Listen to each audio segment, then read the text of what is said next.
Nama saya Tasya Aurelia sebagai MC di webinar ini. Saya sendiri Minister of Marketing Communication, LSPR Communication, and Business Institute Jakarta. Webinar series ini merupakan rangkaian webinar yang diadakan oleh Minister Fakultas Komunikasi LSPR Communication and Business Institute. Ini juga dibimbing oleh Mr. Mikhail Julius Kobis, selaku Program Director of Undergraduate Program in Communication of LSPR Communication and Business Institute, yang kini juga telah hadir bersama kita. Selamat sore, Mika. Webinar kedua yang diadakan oleh tim Minister Marketing Communication ini akan membahas mengenai digital marketing in COVID-19 yang bertujuan untuk saling berdiskusi mengenai bagaimana melakukan digital marketing yang efektif pada saat pandemi COVID-19. Dengan pembicara kita yang sangat spesial pada hari ini selaku dosen LSPR Communication and Business Institute Jakarta, beliau juga merupakan co-founder Communication for Change and SIGI Indonesia, yaitu Mem Misti Diansarira, yang akan membagikan sharing dan pengalamannya serta berdiskusi bersama kita pada hari ini. Selamat sore, Mem Misti. Selamat sore semuanya. Hi everyone. Hi, Mem. Tidak lupa juga saya perkenalkan moderator webinar kita pada hari ini, yaitu Agnes Angela, selaku PR Officer LSPR Public Speaking Club dan juga mahasiswa Marketing Communication at LSPR Communication and Business Institute Jakarta. Selamat sore, Angela. Selamat sore, sore semuanya. Ya. Langsung saja saya persilakan kepada Agnes Angela untuk dapat memulai webinar kita. Oke, halo semuanya, selamat sore sekali lagi. Saya perkenalkan, nama saya Agnes Angela dari Marketing Communication. Saya juga selaku LSPR PR Officer dari LSPR Public Speaking Club. Dan hari ini kita akan bicara mengenai sharing-sharing tentang digital marketing yang efektif yang dapat dilakukan pada saat pandemi. Tentunya bersama one of my favorite lecturers in LSPR, Mem Misti. Without further ado, the first question is, jadi mungkin kan di sini belum tentu semuanya anak-anak marketing nih ya, Mem. Sebenarnya digital marketing itu apa sih gitu, Mem? Okay, thank you for the introduction, Agnes dan Tasya. Welcome everyone on this webinar. So happy it has so many attendances. Jadi selamat sore semuanya. Thank you all for being here. And yeah. For the first question, sebenarnya nih supaya memastikan everyone is on the same page when it comes to digital marketing, right? Jadi tadi sudah dijelaskan sama Tasya bahwa saya mempunyai marketing background juga, dan saya juga lecturer digital marketing communication dan creative content in communication di LSPR, right? So, jadi pertama, to make sure we're all on the same page here, let me just share something with you. Okay, hold on. All right.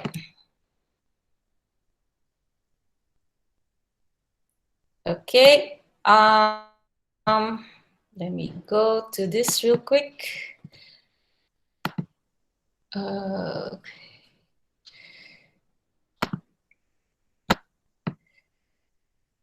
Okay, digital marketing during COVID-19, it's a very suitable type of subject to discuss, everyone, apalagi sekarang ya. Jadi kita akan bahas mengenai 4 points ini, sudah saya kira-kira jelaskan, dan yang ini a little bit about me, tapi tadi juga sudah dikasih tahu ya sama Tasya. So, just go straight to the point ya. When we say digital marketing, itu maksudnya apa? When we say digital marketing, pertama, it is not being on Instagram. It's not just having an Instagram account, berarti itu adalah kita udah digital. Oke, kita udah melakukan digital marketing because we have a nice Instagram account with 10,000 followers. Oke, it's one of it, tapi it's not the only one. Oke, kedua, when you talk about digital marketing, it is not about being viral. Ya, jadi kita udah melakukan digital marketing karena kita sudah bikin sesuatu yang viral. Okay, so that is not what it is. It is also not using an influencer. Kita sudah melakukan digital marketing karena kita sudah pakai influencer ini yang followernya bisa 10 juta atau we use Luna Maya karena itu udah our digital marketing strategy. Kita menggunakan sebuah influencer. That is not digital marketing, okay? Not just that. So when people are talking about digital marketing itu kadang-kadang beda-beda persepsi ya. And I'm just trying to set it straight bahwa digital marketing itu lebih dari itu. Okay, it's the process of creating stimulus to evoke a desired response through digital and online channels. That is what digital marketing is in a nutshell. Ya, jadi ada proses yang kita membuat sebuah stimulus, apakah itu adalah sebuah film, apakah itu sebuah posting, atau zaman dulu, apakah kita membuat sebuah iklan di majalah. We have to create that stimulus supaya apa? There is a desired response. Yeah, we want to evoke a desired response. That's digital marketing. Yeah, it's still the same. It's that concept that has been used for ages, guys. Tapi we are using now digital and online channels. Okay, so it's not just being on Instagram. It is not being viral. Not just using an influencer. Okay, it is a process of creating stimulus to evoke a desired response through digital and online channels, ya. Jadi sebenarnya prinsip marketingnya tetap sama, okay? You have to formulate a business. You have to formulate a business or communication objective. You have to get to know your target audience. You have to get to know who's your competitor. What are they doing in the market? And you have to be able to create something based on these two knowledges, ya. Based on these two, you create something that is relevant, that is engaging, and that is consistent. Kenapa? Karena kita juga bisa membangun brand kita melalui sebuah digital marketing strategy, right? Ini kira-kira infografiknya menjelaskan terdiri dari apa aja sih kalau digital marketing itu. Jadi yang tadi saya sebut ya, 3 hal ini itu adalah hal yang sangat penting yang harus kita lakukan in every kind of strategy, especially when it comes to a marketing strategy on digital.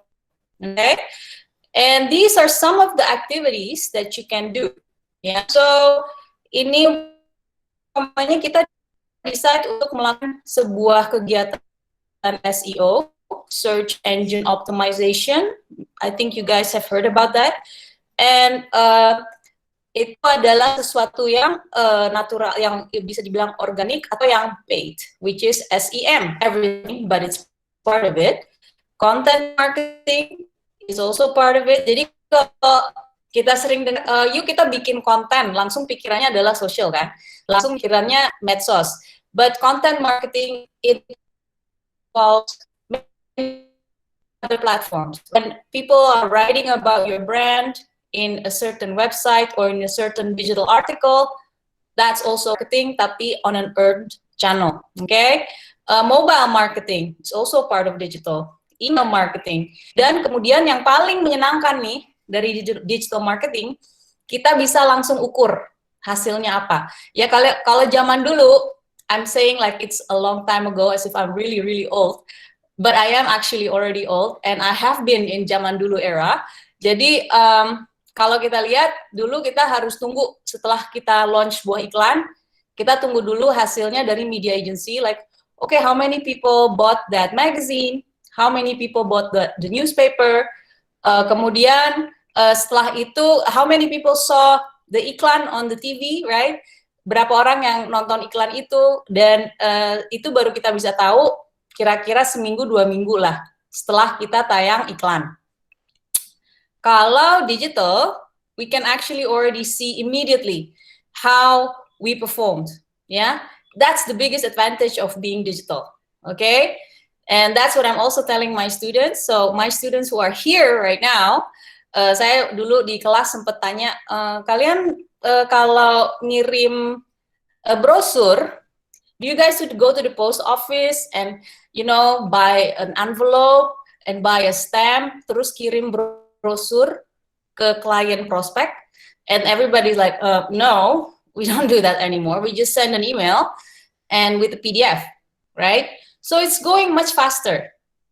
Jadi dulu ya kita kirim katalog ya, kita kirim brosur, whatever it is, company profile, semua kita kirim. Sekarang in the digital era, that's one of the biggest advantages. So, first of all, the results almost immediately, like how did you do with the materials that you publish digitally. Kedua, you can reach your target audience much faster with a click of an email, with a click of a send button on your social, with one publish click on your website. You're already publishing things that people can respond and that people can engage with, and people are starting to react on it much faster. Dan itu juga ada dark side-nya ya. There's a dark side to that karena orang jadi cepat bosan. Okay, so I ask my students often, like, how are you guys impressed by content? What kind of content impresses you? Because a lot of content doesn't impress them anymore. The stuff they see on their social, the stuff they see on the website, it must be really good. Terus kalau umpamanya websitenya hang, ya udah skip. Ya, umpamanya ada link ke website, terus ternyata penampakannya agak lama atau penampakannya nggak user friendly, mesti you have to actually open the site using your fingers. You have to adjust it yourself. Now you're not wasting your time anymore to do that. So people are like getting really, really picky, and people are getting also really, really having certain standards untuk ya saya mau deh baca konten ini, or aku mau deh coba buka website ini, or open this video, right? People are much more pickier. So that's the other side of being so fast and being so responsive, okay? So yeah, this is the beginning. This is digital marketing, in fact, what it is. So ini kira-kira ya kalau kita lihat digital marketing itu, kalau umpamanya kita lihat dari sisi apa sih yang akan dialami oleh seorang customer, ya. Ini juga sesuatu yang saya share juga to my students. We have to always think, a customer doesn't always feel attracted in the first place to buy a product. They need to be convinced first to actually discover it. They think, oh, this is interesting. Let me know more about it. Yeah, that's also a stage in the consumer journey, or the marketing funnel. Setelah mereka learn about it, setelah mereka coba, gimana caranya supaya mereka coba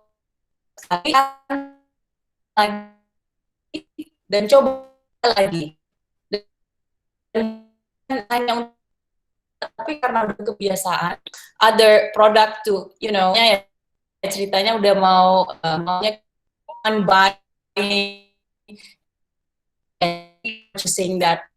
In the world sekarang udah kayaknya it's unthinkable to not you're grabbing coffee somewhere. For a lot of people it's Starbucks, tapi for a lot of people it's kopi kenangan. So that's the kind of process people want. They discover something, they learn more about it, and then okay, coba dulu, abis itu ya udah itu menjadi habit, ya. So but particularly on digital marketing, there's so many platforms, guys. Yeah, so many tools, so many platforms to use to make sure you reach your target audience during these steps. Oh, baru tahu ada. I'm sorry, ma'am. I'm sorry, but I think your connection is a little bit off. Hello, ma'am. Mereka udah untuk start pertama. Halo, ma'am. Ma'am, can you hear me? coba bisa.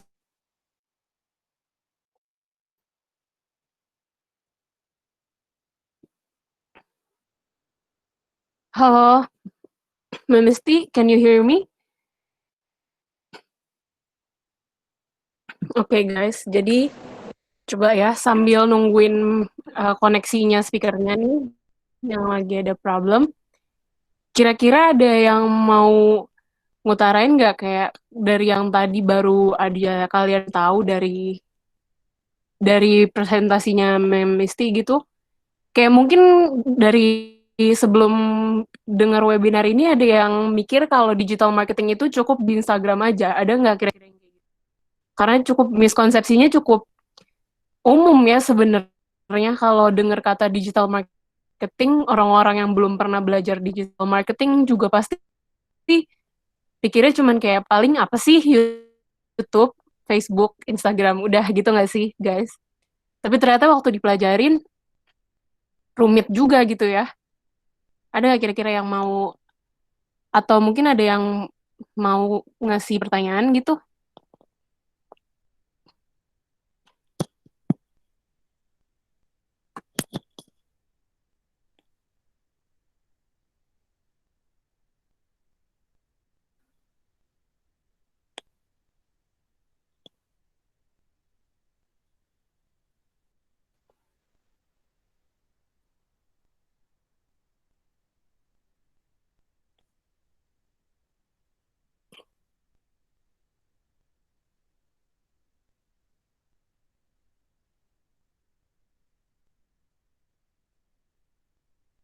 Kalau nggak ada pertanyaan, mungkin aku yang nanya kali, boleh nggak nih kalau misalkan aku pengen ajak ngobrol seseorang gitu, kenapa kalian awalnya, I'm uh, so sorry guys, tadi I was off. oke, agak memang sudah balik. Oke, I can hear your voice clearly now, ma'am. Please So continue. I'm so sorry. I was sharing the screen. I kept on talking, but then I realized I was already out of the room. Jadi I wasn't able to see that I was already out. Jadi tadi kalian sempat follow sampai slide yang mana ya? Yang ada tanda panahnya itu, ma'am, yang ada kayak the matrix ke bawah, yang kayak the T Okay. shape. Okay.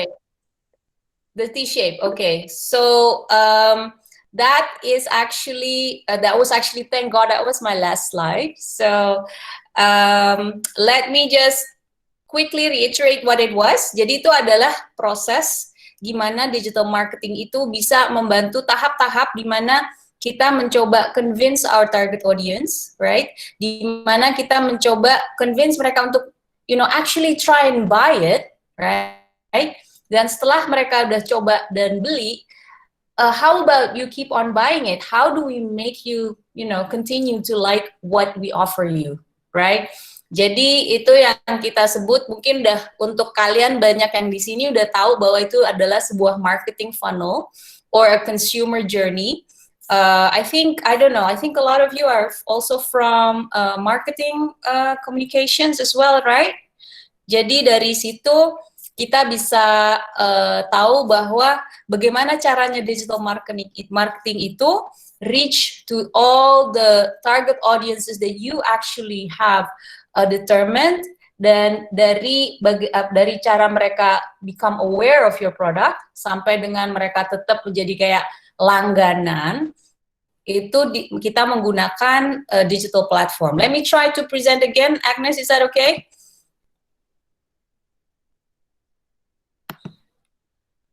Saya coba share lagi ya, Agnes.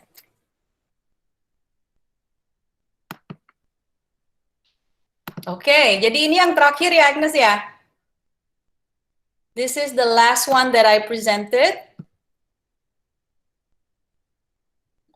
Yang waktu itu masih kelihatan.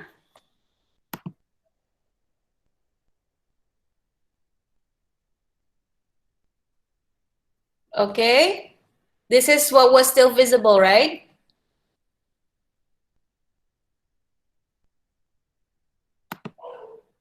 Okay.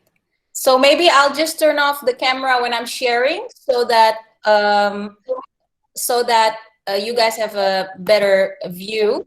Okay? Okay. Alright. Okay, ma'am. Jadi tadi kita udah bahas mengenai digital marketing itu apa, right? So now the fact that COVID happened, right, Agnes? So and everyone else.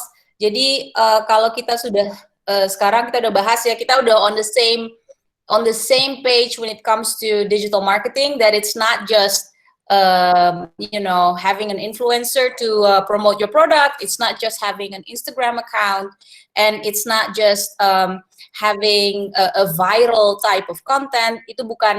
That's not the only thing that is important in digital marketing. Okay, so then let me discuss about when COVID happened. Okay.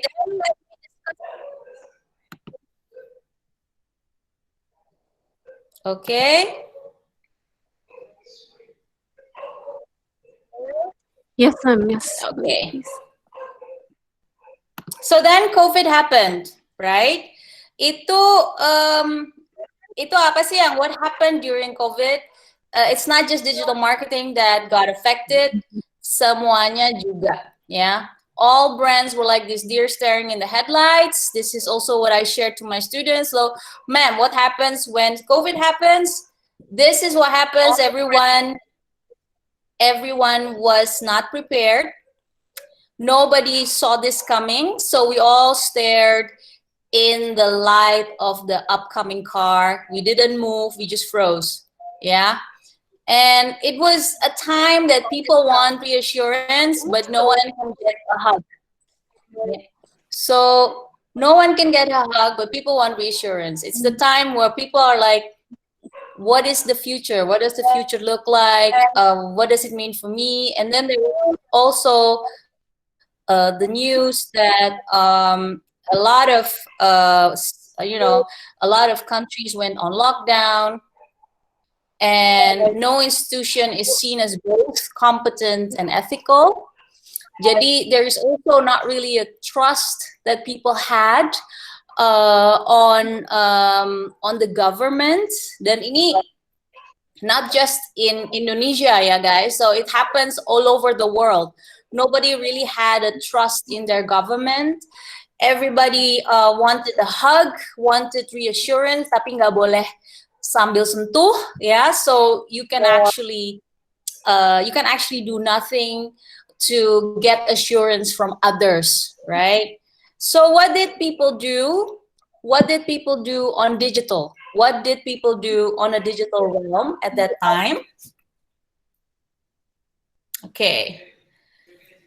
Jadi di sini kita lihat bahwa a lot of people are sharing on their website, sharing on their social about how they would help other people, how they would help the hospitals, how they would help the nurses, and how they would help the medical people to, deal with the sudden flood of people getting sick. Ya, jadi ini sebuah konten yang menunjukkan empati. Ini adalah strategi yang tiba-tiba harus kita alihkan menjadi a message of empathy and a message of care, right? And then after that, you start turning into a reality that is going to be different.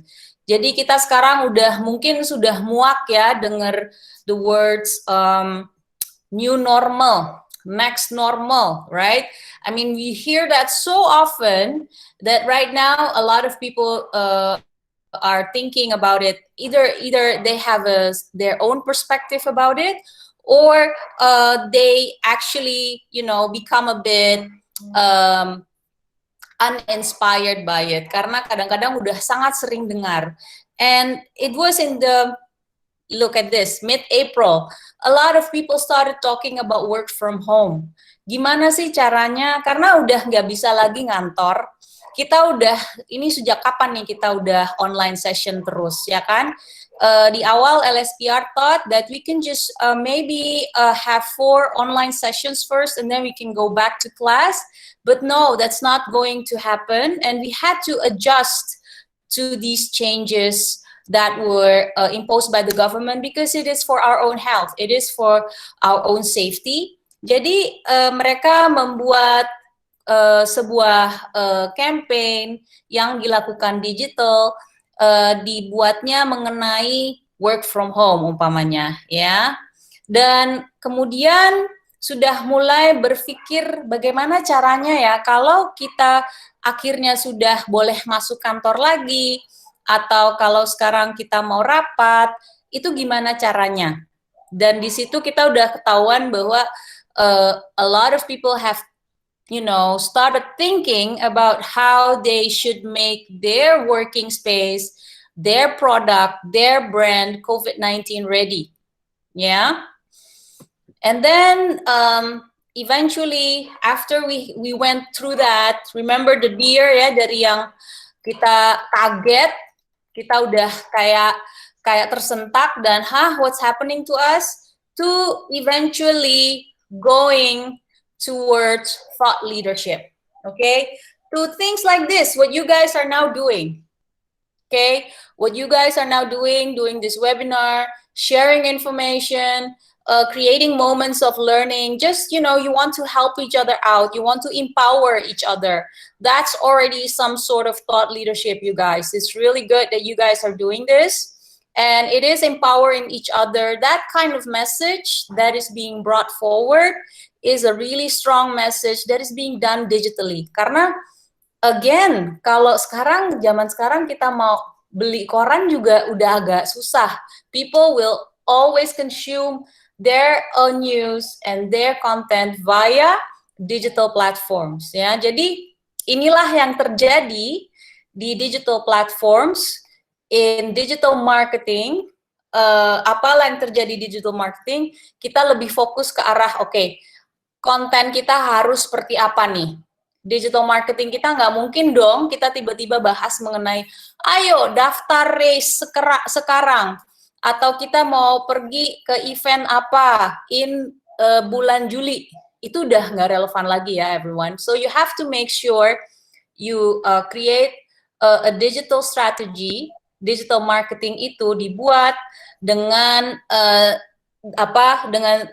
strategi in mind that is relating to this. Okay, ini juga sudah di research. Right now, if you're doing digital marketing, make sure that you don't do direct hard sell. Ya, orang udah nggak, itu namanya left brain information and right brain information. Kalau sebelum COVID, kita masih bisa combine nih dua-duanya ya. Yeah, we do a little bit of left brain, a little bit of right brain.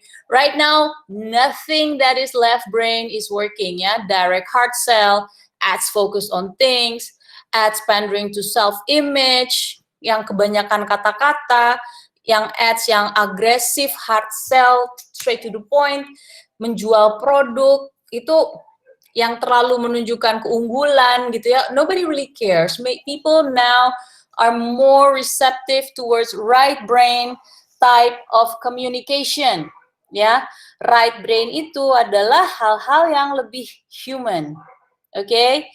Character fluent devices, things that tell stories, scenarios, something that happens in between people, in between homes, in between relationships, okay? Ads talking about the past, ya. Jadi nostalgia itu jadi sesuatu yang sangat menarik sekarang ya. And ads with connection to local place and community. So this kind of things, itu adalah perubahan ya, shifting yang mungkin di awal di digital strategy kita mau melakukan event, mau melakukan kegiatan yang lebih ke arah promotion, yang hardcore gitu ya. Sekarang, forget about that, okay? You go towards right brain type of information. Yeah. So, let me just stop sharing real quick, okay? So, Agnes, shall I continue with the offline? With the offline activities that can be done? Teman-teman, topik selanjutnya itu adalah setelah kita udah tahu tentang digital marketing dan dampaknya COVID-19 terhadap digital marketing ini sendiri. Nah, kira-kira muncul nih pertanyaan, kalau untuk industri-industri yang biasanya itu memang rely on offline events kayak bazar dan kayak convention kayak gitu-gitu. Kira-kira dampaknya apa ya ke mereka gitu? Coba bisa mungkin dijelasin, Ma'am. Oke. Yap, jadi just to go back again, kayak tadi yang saya sebut ya, digital marketing itu apa?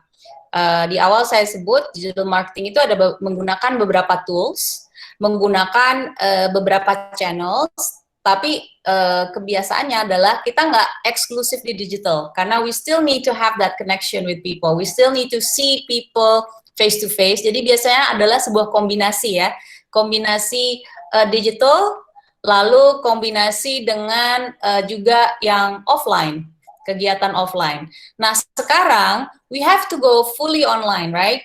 There is no more offline. I mean, offline is pretty much off the table. So what do we do? How do we deal with that?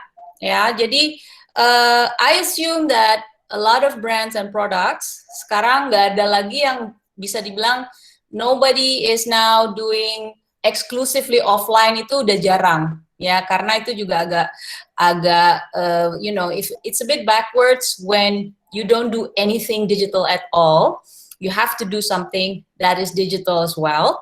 Tapi sekarang malah kegiatan offline itu totally gone. Okay, so let me just show real quick what is the effect of not having any offline activities. Oh wait, maybe I should turn off my camera lagi ya. Mungkin that helps supaya connection-nya lebih bagus. Okay. Right, there we go. So what about offline? Jadi kalau sekarang kita lihat ya, the likelihood of the comeback of big events, kelihatannya nih udah sangat unlikely ya guys. Ya, jadi kalau kita udah umpamanya tadi udah pre-book tickets to DWP gitu ya, forget about it, it's not gonna happen, okay? So that's going to be something that's happening maybe next year, tapi this year ya udah pasrah, let it go. And risk of hosting your event is still very high in the year 2020. Ini prediksi yang saya ambil dari sebuah event organization community, dan ini masih kayak perkiraan waktu mereka membuat sebuah survei di bulan Juni awal. Nah, sekarang kan kita udah Juni akhir ya, so that might even change. Karena again, we have to look at the risk of the spread by looking at the daily numbers, right? So, what is now the future of event? Kalau future of event right now, people are talking about hybrid gatherings, ya. So hybrid gatherings is something that is halfly done virtually, halfly done offline. Dan itu mungkin juga rencana LSPR later, I think, bahwa mereka akan melakukan hybrid classes. So in one class, I will be or all lecturers will be talking in front of a camera, and half of you guys will be attending, and half of you will have to see my class via the online session.lspr.edu, right? So hybrid gatherings will probably be the safest thing to go in the future, okay? And when you have an event that is going to happen, pastinya udah tidak bisa terjadi kira-kira ya di kuarter ketiga tahun ini, mungkin ya itu mungkin bisa terjadi, namun tetap saja harus melalui protokol-protokol dan again protocol and safety, right? So these are the things that make an event that used to be, you know, costing not so much, it's going to cost more, yeah, because you need to think about these protocols. You have much more protocols to think about, so it's going to be more costly for sure, yeah. Dan juga your audience will not be so eager to attend, Oke, ini agak split kan, karena ada beberapa orang yang ya sudah merasa pasrah yang I'm just gonna go. Tapi masih juga banyak orang yang masih I don't know, I still want to take care of I still want to be careful, I still want to take care of the people at home. Saya masih tinggal dengan orang tua yang umurnya sudah di atas 70 tahun. Jadi I don't want to endanger them. So people are very cautious about where to go. Ya, jadi again those considerations plus the bigger amounts of protocol, bigger amount of money that is going to cost to actually do an event with half the people attending, it makes it a little bit, you know, uninteresting to do. Ya, jadi kita bisa lihat kalau berarti sebuah bazar atau sebuah convention ya itu harus dilakukan secara online. But melakukan online has also some challenges, you guys. I don't know if you guys already have this experience of a Zoom fatigue, yeah, or online fatigue, that you have to look at a day's calendar and you're like, aduh, I have 5 sessions that I have to do online. Capek gitu ya. Jadi udah ada kayak a sense of tiredness, padahal kita di rumah saja, right? So there is this fatigue that is going on. Plus kita kalau ketemu di kelas, right? Or when we are meeting at a convention hall, right? We still have the chance to talk to our table mates. Ya, jadi waktu saya LSPR briefing, I still can talk to my table mates. I still can chat during lunch with my fellow lecturers. Tapi kalau kita udah di rapat kayak gini, can you talk to your fellow student while I am talking? Well, you can do it via WhatsApp maybe, tapi kan nggak bisa melalui webinar ini, right? So those are the challenges. How do you keep these connections, these human connections, right?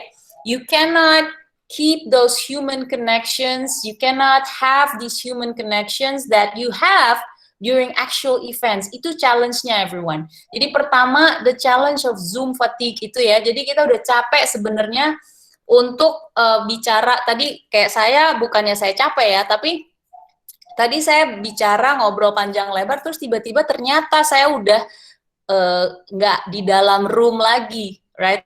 I was disconnected and I was like, oh no, I've been talking to thin air just now, right? And the realization is something that I do not experience when I'm in front of class or in front of a group of people and I can see your faces. It's just a different experience, right? And then the second is that you cannot connect while you are absorbing information, ya. Jadi kalau kita ke event, kita ke fashion show, keren sih kita bisa lihat fashion show secara virtual. But the thing is, we cannot have that connection with the audience itself. Sambil ngobrol dengan the attendance of people who are at the event, itu nggak ada, guys. That's what's missing, right? That's the thing that is, you know, a very important part of awareness raising, but it is missing, ya. So itu adalah challenge-nya. Jadi sekarang ditanya, ya udah event kan nggak bisa nih, ma'am. You cannot have any events, so you either make it small or you do it virtually. But how do you keep the connection with the people who attend your event? How do you keep that when you are doing things virtually all the time, ya kan? Kita nggak bisa saling ngobrol nih dengan teman-teman di meja, nggak bisa. Atau kita saling ngobrol sambil ngambil kopi gitu ya. Kalau umpamanya event, kita kan bisa lakukan itu. So, yeah, that's the biggest challenges we have at the moment. Hold on. So, that was a little bit about offline events for everyone. So that was a little bit about the trend that is going to happen in event. Kayak sekarang aja kan sudah sangat banyak kegiatan yang dilakukan melalui virtual. Dan itu, I mean, we are so happy we don't have to go through this period of pandemic you know, in the 90s, for instance, karena in that period we didn't have this kind of connection yet, right? But again, the other side is, how do we keep that human connection? The human connection that you can have in the class. Kalau di kelas kan, you can, you know, look at me talk, but then you can also like just whisper something to your classmate, right? That's that human connection that is missing. And that is the challenge of event organizers right now, to actually have that connection and make it something that builds the awareness, tapi bisa bareng-bareng, nggak hanya one way. Karena sekarang kan kadang-kadang kalau kita melakukan webinar atau bikin event online, fashion show online, kayaknya one way ya, karena kita nggak lihat the response of the audience, right? So that is still something that is a challenge, actually, and something that marketeers can work on.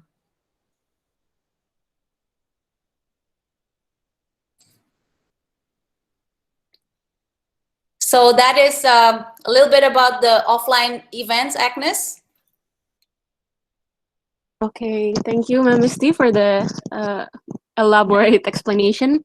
Yes, I think, yes, I think it is very interesting, ya, Ma'am. Be able to, bener kata Ma'am, yang kayak kita kadang lagi break, kita pergi jalan minum kopi sambil ngobrol sama temen, itu sih yang paling dikangenin, hal-hal yang kecil-kecil kayak gitu yang sebenarnya efeknya besar juga ke connection kita, a brand of a company, atau kayak gimana sama the customers itself.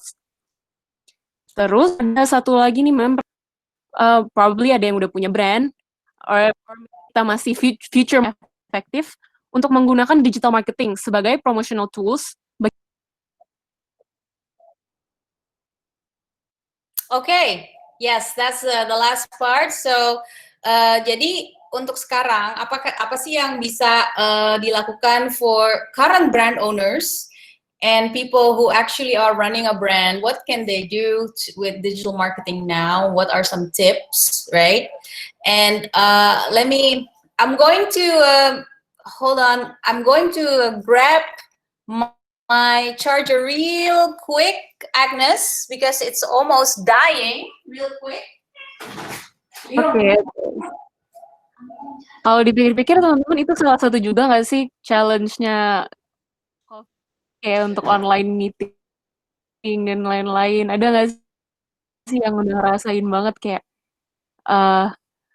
dikit-dikit ada problem teknis gitu? Kayak kita udah persiapin semuanya, tapi kita nggak tahu kan nanti kayak koneksi tiba-tiba mati atau kayak gimana.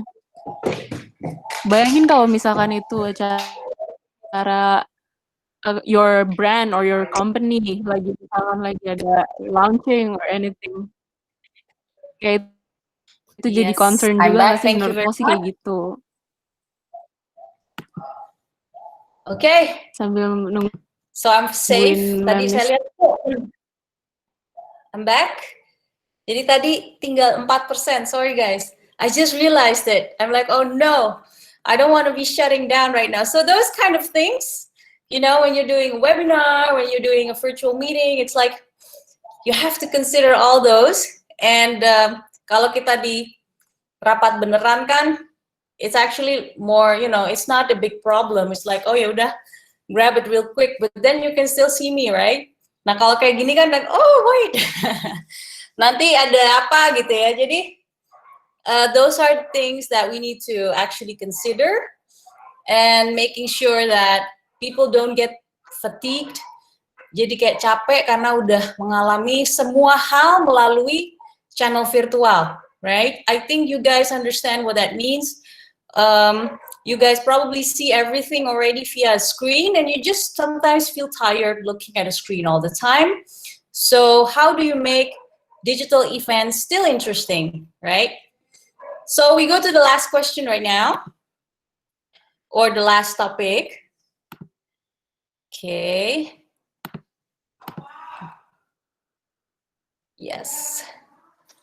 So here is the last topic. Okay, let me just turn this camera real. Okay.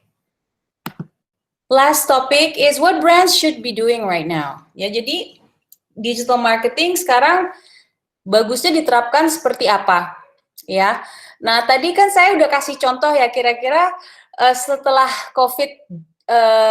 COVID terjadi dan when we were all like that rusa, like that deer looking at the headlights of a car like in shock, ya, like apa sih what's happening right now? Nah, terus when that actually happened, we got hit by the car, we had to recover, right? We had to recover, and by making sure you make your digital marketing strategy lebih human. Why human? Because like what has been said earlier, when you are in this period trying to make left brain type of content yang agak hard sell, promotional sell, product based, product knowledge, it's especially in digital marketing, it's a bit hard to do, especially like what I said, when you're doing a lot of things online, people get drained out, ya. Tapi kan you have to actually, eventually kita sekarang udah masuk bulan ketiga ya setelah pandemi, dan sekarang oke, gimana caranya sekarang kita menerapkan digital marketing, kita melihat situasi sekarang, kita melihat kondisi target audience kita sekarang, mereka sekarang maunya apa, mereka sekarang what are they ready for, right? Kita nggak harus selalu nursing our audience all the time, because our target audience is sometimes and oftentimes way more demanding than we actually think they are, right? So that is why now more than ever, we need to engage and we need to encourage, ya. We need to engage and we need to encourage. Kenapa saya bilang encourage? Karena itu adalah sekarang next step-nya adalah sekarang kita udah memberikan mereka materi yang mereka bisa engage with. We have webinars with them. We make sure that they know the conditions of pandemic type of conditions yang udah di take care of. And you can see it right now. Sekarang banyak sekali restoran-restoran sama toko-toko, mereka membuat digital marketing strateginya ke arah bagaimana mereka membuat toko mereka COVID-19 ready. Ada restoran yang udah bikin video mengenai, oke, ini yang harus terjadi, jadi proses untuk masuk restoran itu harus seperti apa. Jadi itu udah dijelaskan, itu udah 2 minggu lalu ya, karena sebelum mereka buka, mereka udah memberikan penjelasan, they care about COVID. Okay, but what's next, right? Remember what I said earlier, when you have digital marketing, when you use digital platforms, you will be faster in reaching your audience, ya kan? And you will get faster results, but on the other side adalah your audience get bored very quickly, ya. Look at yourself, guys. Kalian juga pasti nggak akan baca semua forward di WhatsApp group, right? Kalau kalian ada di beberapa WhatsApp group, ada beberapa yang forward artikel, kalian baca semua nggak? Nggak juga kan? So you guys pasti select what you want to read. You guys select what you think is interesting. And the same goes on Instagram. You don't go click everything, link in profile. You don't do that. You just want to do it with things you find really interesting, right? So, because you are becoming pickier faster, yeah, and you get bored faster, it is time to actually make sure that in this time, apalagi during COVID ini ya, orang udah lebih sering di rumah, pasti mengkonsumsi lebih banyak hal dari channel digital, right? Mungkin udah bosen malah nonton Netflix, udah bosen, udah ngelihat semua series, udah binge watching like crazy. So they get bored of Netflix as well. Jadi, this is the time to engage and not just asking them to do something for you, but asking them to do something for themselves. Encourage them to do more, to actually learn more, to do things for themselves, ya. Jadi kita sebagai brand bukan hanya nge-promote produk, tapi nge-promote our target audience as well. If we look at the conversion growth or decline due to COVID-19, ya, jadi kalau kita lihat ini adalah beberapa kemungkinan bahwa orang akan membeli atau mencoba produk, ya kan? Kemungkinan besar orang akan eksperimen conversion, ya. Conversion is when you actually wanna try something. Lah, oke deh, aku coba. Itu hanya di food sama healthcare yang tinggi, ya. Coba kalian lihat diri kalian sendiri saat COVID, saat pandemik, lebih sering coba-coba eksperimen makanan nggak? Ya kan, udah lebih sering eksperimen masak sendiri atau bikin roti sendiri, you know, stuff like that. So there is a growth in these two things, and then also a little bit in media, and of course in pharma. Tapi yang lain turun, guys. See that? Nobody wants to try all these other things. They're not interested. The conversion of these types of services and products is declining, turun. Yang cuma naik ini doang, tuh 4, right? So for brands out there, if you're thinking of doing digital marketing, yeah, how do I do? Look first at in which category of product, which category does your product or service fall under?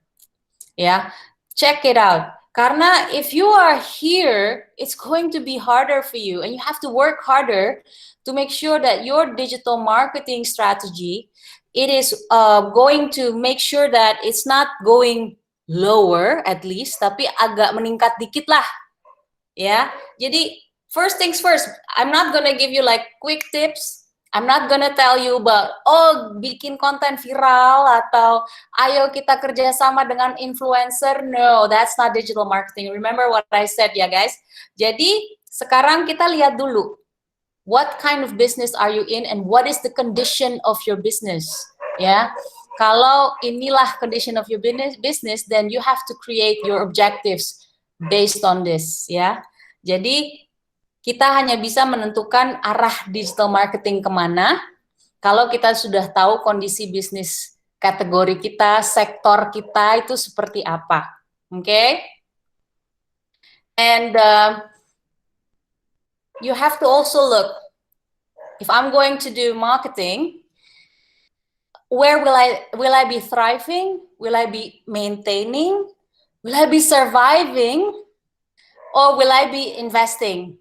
Ya, jadi kalau umpamanya kita lihat dari periode bulan-bulan yang terakhir ya, kategori marketing yang thriving, yang sekarang bisa beriklan, ya itu adalah Lazada dan lain-lain, Tokopedia, karena orang pada belanja di rumah guys, ya kan? Everyone is shopping, so of course marketingnya jadi wah meningkat karena bisa lebih banyak memberikan membuat dan produksi konten yang menarik untuk digital strateginya, right? Kalau ini ya nggak usah meningkat, dia maintain, ya, legal, insurance, education. If they can thrive, that would be great. Tapi so far they cannot spend that much money on marketing. They just maintain it. Ini yang harus survive, ya. Hotel, casual dining, gyms, ya. Gym udah tutup lama banget. And people are still parno about going to the gym, right? So, those things you have to know first. You asking, okay, how can digital marketing help my brand? How can digital marketing help my business? What are the tips? This is the first thing you need to do, okay? Analyze your brand. Analyze what it is that your sector is going through, ya. Jadi ini benar-benar di awal harus kita tentukan dulu. Apakah ada kemungkinan kita bisa masuk conversion? Pertama, kedua, apakah saya dalam kondisi thriving, maintaining, surviving atau investing? Ya, so ini yang harus kita pertimbangkan sebelum kita coba bikin digital marketing yang keren. So, brands should always audit first, and then they should research, not just research their own condition, but they should research their audience. Mungkin waktu kalian bikin analisa awal mengenai target audience, oh ya udah jelas mereka harus seperti apa. Saya mau ngomong ABC, kemudian pandemic happen, ya kan? People will change their interest in a split second. So right now, what does my audience want to see? What does my audience want to hear and feel? For mostly feel, ya. Jadi saya sering sebut di kelas, make sure that you are not just reactive, ya, not just being a reactive brand, like oh okay, jadi dikasih impulse langsung react, but you also have to be proactive and even more so anticipative. And then another level is predictive. Kita udah bisa predict what my consumer would want, ya. So create and share. Don't be possessive of ideas, of things that you know you own. Gak penting itu. Jadi create and share. Like I gave once an example of Hotel Hilton. Hilton Hotel itu DoubleTree. Namanya DoubleTree Hilton. Dia membuat digital marketing campaign ya sesuai ya dengan sebuah hotel ya. Jadi promo di periode Lebaran, promo periode Christmas, and then a little bit about events, and a little bit about the branding itself. Tapi kan sekarang udah gone, right? That's all gone. So what they did was, okay, I can talk about promos, I can talk about discounts, but that's not something that my consumers would want to see. Jadi karena mereka tuh mempunyai their DoubleTree Hilton chocolate chip cookies, which is so famous because that's the trademark chocolate chip cookie, ya. So what they did was, you know what, I'm just going to share the recipe and how to make a cookie, the DoubleTree chocolate chip cookie made by my own chef. I'm going to share it to everyone so everyone can make that cookie. A lot of people would say, dude, that's crazy. Why would you share your secret recipe? But actually, that is creating a digital marketing type of content yang bisa engage your consumers. That can build the awareness and build the empathy of your audience towards your brand. Karena, wow, they're actually sharing the secret recipe of their chocolate chip cookies, right? Kemudian, the lastly is actually creating things that celebrate any kind of achievement. Celebrating little things, ya. Jadi nggak perlu celebrate, wow, kita menang hadiah ini loh, we won this prestigious award of a brand ini. You can actually make it more human. Like, look, we're not going to win any awards. We're not going to travel anywhere. But today we manage to help the people who live outside our factory. We manage to, help provide the people in our nearest puskesmas with masks. You know, those kind of small, maybe you might think, oh, wow, that's not that big and significant type of marketing strategy, but those kinds of celebrations can help build your brand, yeah? So just to give you an idea to all the brand builders out there, people like you guys who are going to create more and more digital strategies, there are 3.5 billion Google searches every day. People are hungry, looking for information, looking for content, right?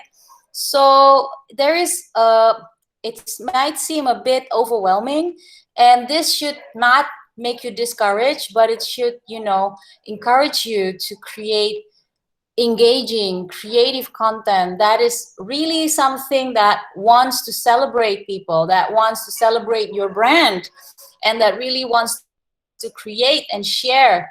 And you do that because you did all this before. You did all this before, audit and the research, yeah? So thank you, everyone. That was it for me. that's all of the slides I got. Okay, so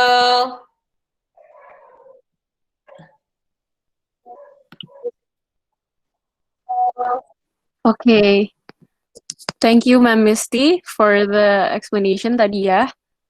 Now, we have one question from one of our participants. Her name is Devi Febrianti. Aku bacain ya, Ma'am, pertanyaannya. Selamat sore, Ma'am Misty.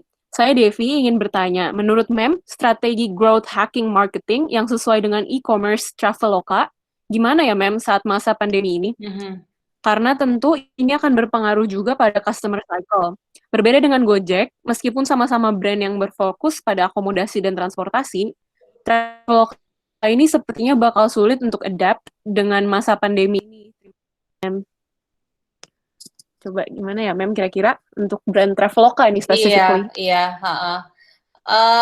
Yes, it is going to affect a lot on the customer cycle karena a lot of people are not going to kan pertama kalau kita lihat brand like Traveloka, they're selling experience, they're selling an experience of traveling, and they're selling an experience of going to new places, and that will then actually spread the need and the want of the people to actually explore more, right? And that's how they create their conversion and retention and actually spread of the total travel experience. Dan itu memang berbeda dengan Gojek, dan karena memang Gojek adalah sesuatu yang kita butuhkan setiap hari, dan travel is actually more of a reward that we give us. Jadi Traveloka kan malah ingin shifting the thought of traveling as a reward. Jadi no, traveling is not a reward that you give yourself once a year. Enggak. Traveling itu adalah sesuatu yang adalah your human right, and we make it possible for you karena we make it affordable and we also make it accessible for everyone to travel. Dan sekarang that narrative is a little bit going down, of course. Ya, jadi untuk strategi growth hacking marketing mereka itu memang agak sangat susah dengan adanya ketentuan-ketentuan traveling yang makin lama makin strict, right? I don't know if you guys have seen like the videos of the airlines that are now spreading around, Emirates, Garuda, of how they are going to handle the check-ins. Itu juga untuk to assure the travelers bahwa hey, we take good care of you. Tapi juga discouraging ya, karena yang wow, traveling jadi kok ribet gini ya. Traveling is going to be taking too long of time. I'm going to have to be at the airport 5 hours before, gitu ya. So there is the need of traveling has declined, and that is, like I said before, we have to look at the condition of your sector. Ya, jadi kayak tadi kan yang kita lihat the conversion growth itu tidak sama sekali tidak meningkat di travel ya, it's going down actually. Kondisinya udah begitu. Dan kedua, kalau mereka melakukan marketing, it's probably just to survive aja deh. I cannot thrive. I cannot do some investments because that's gonna cost me money. Jadi saya maintain aja. Jadi sekarang what they have to do is make sure they hold on. That's what they have to do right now. They have to hold on. They have to persist. Make sure that they don't just promote traveling, the experience. But if you can remember my previous slide, you have to promote the memory of traveling and how you should keep that memory alive of traveling is something that maybe kita nggak bisa lakukan sekarang. But remember when you did travel, remember what you felt. Jadi mereka sekarang nggak bisa promosi, inovasi, new things, new ways of checking in gitu, orang udah tidak akan bisa menerima karena buat mereka udah agak discourage aja sih, udah lihat proses protokol yang tadi saya sebut ya, protokol udah makin meningkat. So just don't lie around it, just be human, just be authentic about it, that yes, it's going to take a long time if you want to travel now, and yes, beberapa negara malah nggak menerima orang-orang Indonesia umpamanya ya, karena ada beberapa yang masih ngeban. And yes, it's going to be harder to travel for exploration and for fun. Jadi sekarang kalau travel tuh hanya boleh kalau ada emergency keluarga or something, right? So they have to be honest about that they realize it's like that, but just keep your wish to travel, your desire to be experiencing new things, keep it alive. And then I think that, looking at their marketing strategy, looking at their digital marketing strategy, if they can just tap into the experiences, to the memories of traveling, to the good feelings that traveling can give you, right? If they can tap into that, that's how they can maintain. Dan mungkin bisa grow a little bit, but for now, they are in the maintaining zone, right? Friend zone, maintaining zone, ya kira-kira di situ. Kayaknya belum bisa blooming into a relationship, you just being friend zoned for a while right now.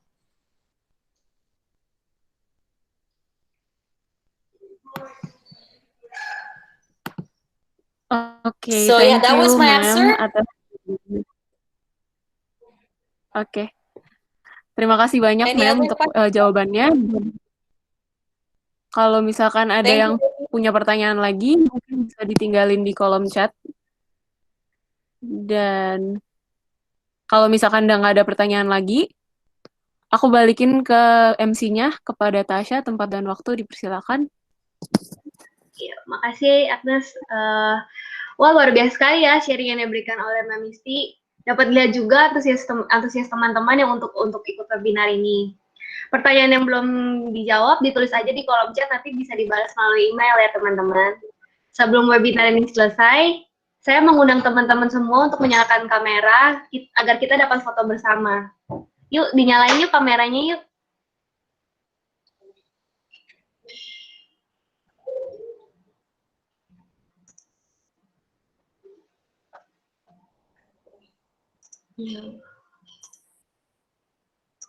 Yuk. Udah siap?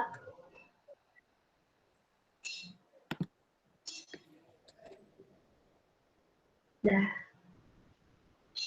Ya. Siap-siap senyum. 1, 2, 3. Sekali lagi. 1, 2, 3. Ya. Oke, terima kasih. Saya ingin mengucapkan terima kasih untuk Mbak Misti yang telah menemani kita untuk berbagi pengetahuan dan berdiskusi bersama pada hari ini. Saya juga ingin berterima kasih pada moderator kita hari ini, Agnes Angela. Sampai jumpa pada webinar series selanjutnya. Saya Tasya Aurelia, pamit undur diri. Terima kasih semuanya. Bye.